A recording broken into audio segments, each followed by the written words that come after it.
Bonjour, bienvenue sur ma chaîne. Aujourd'hui, je vous retrouve pour mes découvertes de l'année 2014. De tous les temps, c'est le Revlon Equave. En fait, j'ai découvert ça il y a une dizaine d'années chez ma coiffeuse qui a arrêté d'en vendre. Et cette année, j'ai dit wouh, Master Coiffe existe. Et en plus, en ce moment, il y a des super promos. Et j'ai pu retrouver le Revlon. Et j'en suis red dingue. Donc, c'est pour celles qui ne connaissent pas, c'est un biphasé. Un démêlant pour les cheveux qui en même temps hydrate les cheveux le matin. C'est très. Enfin, ça vous rend les cheveux plus trop paillasses du matin, quoi. Et surtout, c'est pas une formule grasse comme vous pouvez souvent retrouver dans les supermarchés. C'est vraiment une sensation d'eau en fait, voilà. Et en même temps, ça vous fait un fini pas trop, pas trop graisseux, enfin pas trop huileux, brillant. C'est juste, ça les hydrate. Ils sont en bonne forme le matin et vous commencez là, le matin comme il faut. Je vous présente le savon liquide hydratant que j'ai découvert grâce à la chaîne de Madame Sylvine que je vous mettrai en barre d'infos, qui d'ailleurs fait des vidéos très simples mais très efficaces. Et donc elle est red dingue de ce produit là, je me suis dit tiens donc on va essayer, donc de chez The Body Shop, et en fait c'est vraiment une grosse révélation, c'est super bien. Moi qui me lave les mains 50 fois par jour et qui ai les mains super déshydratées, j'ai beau mettre de la crème, ça change rien. Je me rends compte que les jours où je ne l'utilise pas, j'ai vraiment les mains très abîmées en fin de journée. Et son seul gros problème, c'est son odeur de chanvre, qui est une odeur très persistante, qui ressemble beaucoup à l'odeur du tea tree, qui est très fort. Enfin, il faut à force, je commence à m'habituer, mais c'est pas, l'odeur n'est pas mon favori. Hein. C'est vraiment la texture qui et le fait que ça soit hydratant. Si vous connaissez une autre marque qui fait ce genre de choses, je suis preneuse car à 7 € le bidon. Autant vous dire que c'est quasiment de l'or le truc. Donc franchement, si vous avez une autre marque moins chère, allez-y en commentaire, je suis preneuse. J'en ai essayé pendant des années, des tas et des tas, des qui se lavent à l'eau, des qui se passent sur du coton. Ça prend toujours des plombes et des plombes. Et cette année, j'ai découvert l'huile démaquillante de chez DHC. Et donc c'est à base d'huile d'olive, ça vient du Japon, donc jusqu'à maintenant c'était très compliqué d'en avoir. Et par miracle, ils ont commencé à en vendre en France, on en trouve surtout chez Nocibé, je crois que Sephora commence à s'y mettre aussi. Par contre ça coûte relativement cher, là il y a 70 millilitres et il y en a pour 13 €. Le bidon de 200 millilitres coûte 25 € à peu près. Donc c'est très très cher. Son gros souci c'est pour le transport parce que concrètement c'est de l'huile, hein, ça peut se renverser. Je suis en train d'essayer le baume démaquillant de chez Clinique parce que j'aime beaucoup plus la texture baume. Enfin, c'est pas la texture, le fait que ça soit compact et qu'on puisse y travailler sans avoir de soucis. C'est déjà énorme et en fait ça commence à avoir les mêmes résultats que ça, c'est-à-dire que vous avez un effet très huileux, machin, ça démaquille en 3 secondes top chrono. Vous n'avez pas du tout de couche grasse sur la tronche. Et c'est génial, parce que concrètement, les autres huiles démaquillantes que j'ai utilisées jusqu'à maintenant, ça laissait un fini gras et souvent ça fait sortir les boutons le lendemain, donc c'est juste une horreur. Et ce produit n'a pas du tout ce problème. Efficace et super rapidement. Autant vous dire que moi je mets du mascara waterproof et que ça part quand même en 3 secondes, quoi. Donc efficacité parfaite. Cette année, Bourjois a sorti le volume 1 seconde. Donc comme vous devez sûrement le connaître, c'est une brosse à picot silicone. Et en fait c'est un picot et des petites boules. Donc je passe ce premier mascara en fait pour définir les cils. Et ensuite, grosse fan du volume Glamour Max. Et donc celui-ci étoffe bien les cils et les rallonge pas, parce que mon problème c'est vraiment que j'ai besoin de volume mais pas du tout de les allonger. Et donc le combo des deux, autant vous dire que ça m'a fait l'année, quoi. Et en plus les deux mascaras, là ils sont même pas encore finis, je les utilise encore et ça fait presque un an que je les ai, enfin à peu près un an que je les ai, et c'est vraiment génial. J'ai essayé le Better Than Sex de Too Faced et pour tout vous dire, il fait exactement le même résultat que le combo des deux. Donc le seul truc que je sais pas, c'est s'il existe en waterproof parce que je n'utilise que des mascaras waterproof. Mais je vais aller me renseigner. En attendant, le combo des deux, nickel. Palette électrique de Urban Decay. J'ai mis très très longtemps avant de me décider à l'acheter, déjà vu son prix, hein. Comme tout le monde sait, Urban Decay se mouche pas du coude, mais c'est surtout par rapport aux couleurs. En même temps, c'est un peu le but de la palette, hein. Elle s'appelle électrique, c'est pas pour rien.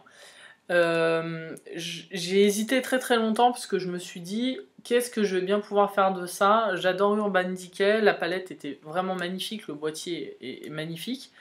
Mais des couleurs comme ça, je vais vraiment avoir du mal à m'en servir. Et en fait, grosse révélation de cette année, l'été, le printemps, les couleurs comme ça, mais ça va nickel quoi.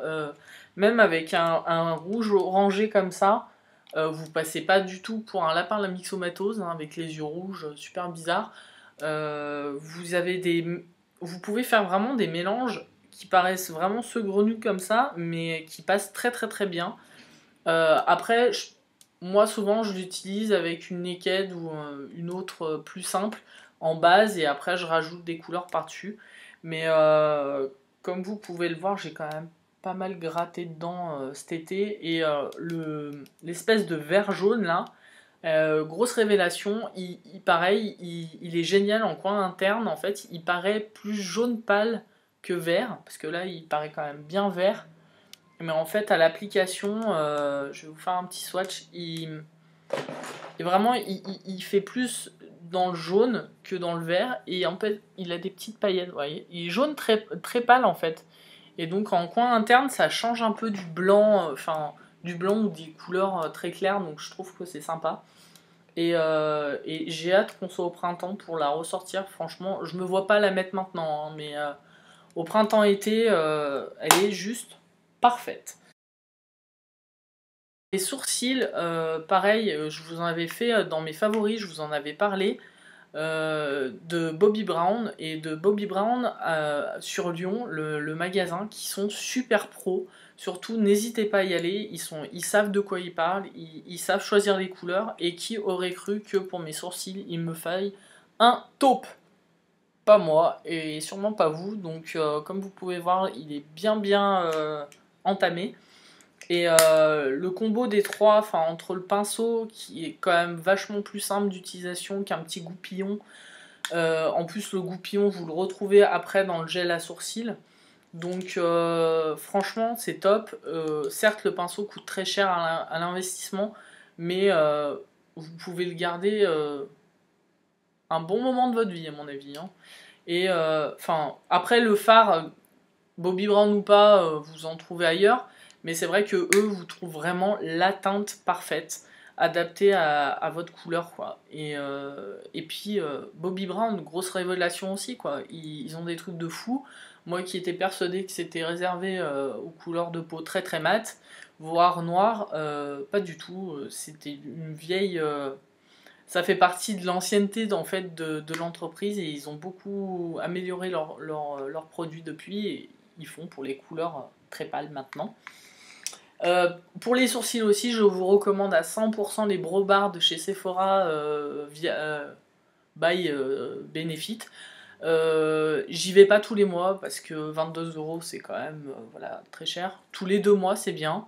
Celui de la Pardieu est génial. Je compte essayer celui de la rue de la Rée. Il me semble qu'ils en ont ouvert un. Franchement, même dans les autres villes, à mon avis, hein, mais c'est génial. Elles savent vraiment ce qu'elles font. Pareil, elles sont très professionnelles. Vous avez des sourcils en bataille, vous savez pas comment vous en débrouiller. Elles savent très très bien faire leur job, quoi. Donc n'hésitez pas à aller les voir. En plus, souvent, elles sont super sympas. Marilou Manizer de chez The Balm. Jusqu'à maintenant, pour moi, les highlighters, c'était un peu un truc mystérieux. C'est-à-dire, on fait pour les filles qui avaient un teint parfait, qui n'avaient pas tendance à rougir naturellement, qui, voilà. Et en fait, je m'étais pas spécialement essayé aux highlighters, ou ceux que j'avais rendaient pas du tout, enfin ça faisait vraiment clown à paillettes quoi.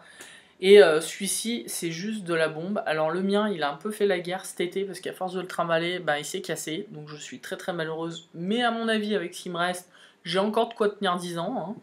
Hein. Je l'utilise avec le setting brush de chez Real Techniques, très connu aussi, tout petit en forme d'œuf. Et en fait, il est juste parfait pour cette utilisation. Et enfin, l'highlighter en lui-même est juste, mais d'une beauté extrême et très très très naturel. Enfin, il est, comment vous dire, on le perçoit pas, mais on voit quand même la lumière, quoi. Il fait ressortir la lumière sans avoir cette espèce de boule à facettes ou des paillettes de partout. Voilà, il est juste parfait. J'ai beau en avoir d'autres, je reviens toujours à celui-ci. Matité du teint. J'ai essayé, enfin j'ai acheté ça à Londres en fait, la Stay Matte, parce que tout le monde en parlait. Je me suis dit bon bah au prix où elle est, on va essayer, et comme vous pouvez le voir, elle est super utilisée. Je m'en sers tous les jours, même les jours où j'ai pas le temps, je mets pas de fond de teint et tout, je mets un coup. C'est juste parfait, et toujours en relation avec le Real Techniques, mais alors cette fois-ci le Blush Brush, toujours celui en forme d'œuf mais le plus gros, qui est d'une douceur absolue, qui ne perd pas un poil au lavage, et ça fait presque un an que je l'ai, et j'ai pas vu un poil partir, hein. Concrètement ils sont géniaux, ils valent vraiment l'investissement. Et la poudre est vraiment... alors moi j'ai la numéro 2, celle qui est la teintée la plus claire, parce que je me voyais pas prendre la transparente, je me suis dit quitte à faire autant qu'elle me... Voilà. Donc les jours où je mets trop de blush, que je me suis un peu lâché, que je me suis un peu loupé, je mets ça, et du coup ça atténue tout de suite, et ça arrange le truc nickel. Donc je vous conseille de toujours avoir une poudre un peu plus quand même teintée, mais teintée claire, au cas où le jour où vous vous trompez, que vous avez une erreur de pinceau et que le blush, voilà, vous faites bozo le clown avec, et ben vous mettez un coup de celle-ci ou une autre, mais une poudre plus claire par-dessus, et tout de suite ça va atténuer, ça vous évitera de vous démaquiller et tout recommencer, surtout à 7h du matin quand vous n'avez pas le temps. Vous avez sûrement beaucoup entendu parler et reparler de l'enlumineur de chez Yves Saint Laurent, qui coûte une petite blinde. Et ben pour l'avoir essayé, j'ai trouvé son petit dupe. Le Lumi Magique de chez L'Oréal, me semble-t-il, oui c'est ça. Alors, ça fait un an que je l'ai, il y en a encore plein dedans. Il a vraiment, enfin, il s'utilise vraiment comme le Yves Saint Laurent. Il se tourne, vous l'appliquez, et vous laissez un petit peu, moi je laisse un petit peu sécher, et après je continue à l'appliquer. Celui-ci c'est la couleur Ivory, donc c'est bizarrement mal... non, c'est la couleur Dark. Tout va bien, hein, c'est vachement dark, c'est le numéro 3. Quand je suis allée en acheter un, j'ai trouvé ça un peu bizarre, les numérotations, parce que, voilà, numéro 3, dark. Super bizarre, je pense qu'il y a eu un problème d'étiquetage ou un truc comme ça, parce que...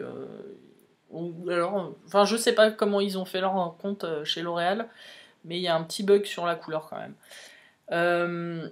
Et il est vraiment génial, il illumine un tout petit peu, et il corrige vraiment très très bien les cernes, mais sans que ça se voie, ça vous fait pas... Ça dessèche pas, enfin ça part pas dans les ridules, vous pouvez y poudrer ou pas y poudrer, ça changera rien du tout, il tiendra toute la journée. Franchement, il coûte une dizaine d'euros par rapport à celui de Yves Saint Laurent. Investissez dans celui-là, quoi. J'en ai pas trouvé d'autres qui fassent exactement la même chose, c'est vraiment un dupe du Yves Saint Laurent pour moi. Pour les lèvres, grosse révélation encore une fois de cette année, c'est la couleur violette. Le rouge à lèvres violet pour les blondes, comment vous dire, en fait ça marche très très bien. Celui-ci je l'ai reçu dans une Birchbox, et en fait quand je l'ai vu j'ai dit les mecs vous avez un peu fumé. Du violet, pour moi ça n'allait qu'aux peaux noires. Je sais pas, j'étais restée sur ça, et en fait c'est juste une couleur, faut pas se dire je vais avoir peur, je vais pas l'utiliser ou quoi. ça va parfaitement à toutes les carnations et surtout aux blondes. Voilà, regardez.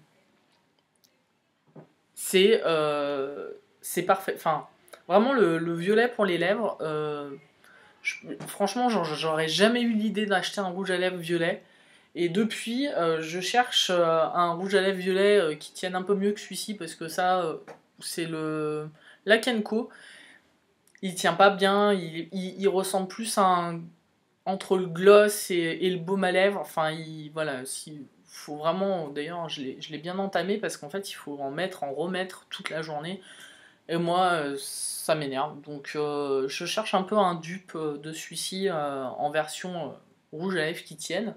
Mais le violet, c'est vraiment un truc qui me paraissait vraiment bizarre et qui marche très très très très bien pour les blondes. Ensuite, je vous ai souvent dit que j'étais pas du tout MAC, ou très très peu. C'est pas forcément ma marque préférée, je trouve que parfois c'est un peu cher pour ce que c'est, même malgré que ça soit des produits professionnels ou semi-professionnels. Je suis tombée sur deux choses qui me paraissent les mieux de chez MAC. Le Prep and Prime de chez MAC, en fait, en version lèvres, qui est en fait un espèce de baume transparent. Donc là, comme ça, il paraît blanc, mais en fait, il n'a pas de couleur à l'application. Et il fait un peu baume, mais il va fixer votre rouge à lèvres. Donc moi, je l'utilise en fait, quand je me maquille, je fais mon teint et je mets ça sur ma bouche, puis je fais mes yeux, avant de mettre mon rouge à lèvres.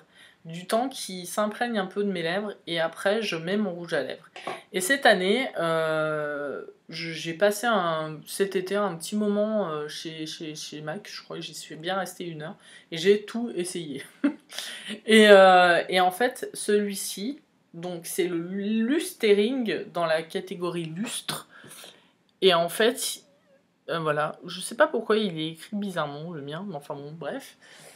Me paraissait un peu fluo, et je suis pas super fan, bizarrement, des fuchsia, c'est surtout en fait le fuchsia enfin, moi j'ai toujours des problèmes avec les rouges à lèvres, ça s'étale et on a l'impression que j'ai mangé de la purée de carottes. Je dois pas être la seule à avoir ce problème là, et en fait les fuchsias j'en mets mais pas des quantités j'en ai pas beaucoup. Et en fait celui-ci est pas vraiment fuchsia, comme c'est un lustre déjà de base, il est assez transparent. Donc c'est très très bien quand vous voulez juste mettre une petite couche pour dire que vous en avez, mais ça rehausse un peu la couleur naturelle de vos lèvres. Et en fait, plus vous allez en appliquer, plus il va devenir intense et il va devenir vraiment fuchsia foncé. Et j'avais aucune croyance sur les rouges à lèvres MAC en pensant qu'ils tenaient pas plus que d'autres, et malgré leur prix. Et en fait, vraiment, celui-ci tient très longtemps. J'arrive à le tenir 3-4 heures avec le Prep and Prime, voilà. Donc même en buvant et en mangeant, il tient relativement longtemps. Donc je pense que bon, le Prep and Prime fait beaucoup, mais celui-ci j'en ai usé et abusé tout l'été, quoi. Pour vous dire, regardez, il en reste plus, quoi. Je l'avais quasiment dans ma main et je me tartinais avec tout l'été. Je le trouve vraiment d'une couleur mais fantastique, quoi. C'est pas une couleur qu'on voit de partout, c'est un corail rose, voilà, il est pas très définissable comme couleur, mais il faut se pencher dessus. Je vous conseille fortement d'aller le voir en magasin. C'était la Birchbox qui nous avait envoyé un échantillon de l'eau d'émission de la marque Les Couvents des Minimes. Et en fait, autant vous dire que je l'ai fini, mais je crois en moins d'1 mois. C'est une eau de Cologne, mais en fait, ça a le résultat d'une brume. Donc ça ne tient pas relativement longtemps. Moi, je m'en sers beaucoup pour parfumer mes vêtements, parce que j'aime beaucoup que, même les écharpes ou les manteaux, j'aime beaucoup que ça sente quand je me mets dedans, et machin, ou le lit, et tout. Et, en fait, celui-ci sent la vanille. Bon, il y a sûrement autre chose aussi, mais c'est vraiment une odeur, je peux pas m'en passer. Et Showroom Privé a fait une vente au mois de... Je sais plus quand c'était. Mais enfin bon, ils ont fait une vente. Et il se trouvait qu'il y en avait. Donc j'en ai racheté.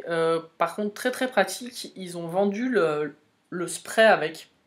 Parce que normalement, les eaux de Cologne, c'est vendu pur, au goulot, quoi. Et là, c'était fourni avec, il y avait le petit spray à côté, donc à rajouter. Et franchement, c'est génial, ça coûte un peu cher, je crois que cette taille-là, de base, elle doit coûter dans les 25-30 €. Mais là, sur la vente, il était moins cher. Et j'ai acheté la bougie aussi de cette même senteur. Et en fait, la bougie, c'est. Mais je sais pas combien de parfums ils mettent dedans, mais vous l'allumez pendant 1 heure. Votre maison, elle sent pendant 3 heures. C'est un truc de fou. C'est vraiment. Et puis cette odeur est magnifique. J'ai acheté, pareil, j'ai voulu essayer du coup sur le showroom la senteur fleur d'oranger. J'adore la fleur d'oranger, comme beaucoup. Et en fait, elle était vendue plus que par 1 litre. Donc je l'ai pris parce qu'elle était quand même relativement moins chère que d'autres. Enfin, que en plus. J'aurais eu cette taille-là, quoi, sinon. Et en fait, je suis quand même déçue. Elle sent vraiment pas fort, quoi. Enfin, donc elle tient encore moins longtemps que celle-là et tout. Malgré qu'elle tienne pas longtemps, je l'adore. C'était tout pour mes favoris de cette année. Franchement, je pense que pour les favoris de 2015, ça va être très très compliqué. Je pense que je vais en faire plein de vidéos parce que j'ai vraiment beaucoup de choses que je commence à adorer. Plein d'idées de vidéos en vue, plein de choses à vous proposer et j'ai tellement de produits que on en a pour l'année. N'hésitez pas en commentaire à me dire s'il y a des vidéos que vous voudriez que je fasse, si par exemple ma collection de palettes, des maquillages des yeux avec certaines palettes spécifiques, si vous voulez que je fasse des tags, si vous voulez que je fasse des vlogs. Ma vie n'est pas trépidante, mais parfois ça arrive. Enfin voilà, si vous avez des demandes spécifiques de vidéos, n'hésitez pas, ou sur Facebook aussi, n'hésitez pas à m'écrire sur Facebook, je réponds, il n'y a pas de souci. Donc voilà, cette vidéo est terminée, je vous souhaite un très bon week-end, une très bonne semaine, et à bientôt!